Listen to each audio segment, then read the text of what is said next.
రాముడు అంటే ఎంతమందికి ఇష్టం? రాముడికి బాగా డిమాండ్ ఉందంటే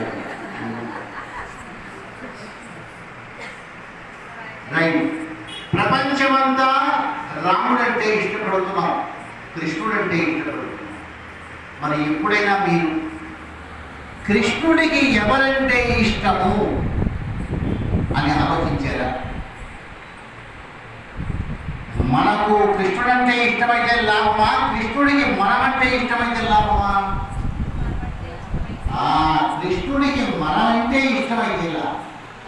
ఈ రూపాన్ని కూడా వచ్చి కృష్ణుడు ఎవరింటికి పోకుండా మన ఇంటికి వచ్చాడనుకోండి, అప్పుడు ఊళ్ళో వాళ్ళంతా ఏం చేస్తారు? సామ్రాజ్యం ఏంటమ్మా వీటికి వచ్చాడు, నువ్వేం గొప్ప భక్తురాలు పెట్టుకుందే, నువ్వు మోహనాయనం అమ్ము, నీకు సామాన్యం కాదమ్మా, నువ్వు ఇదన్నా పెడతానమ్మా, నీకు నువ్వు కూడా దేవుడు అంత గొప్పదాన్ని లేదు, వీటికి గొప్ప దేవుడు అంట.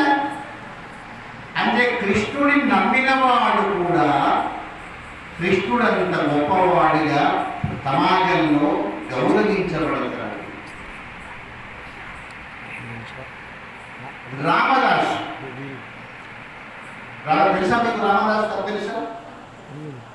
రామభక్తుడు ఎన్ని బాధలు పడ్డాడండి, ఎంత ఏడ్చాడండి. అక్కడ తెలుసా మీకు?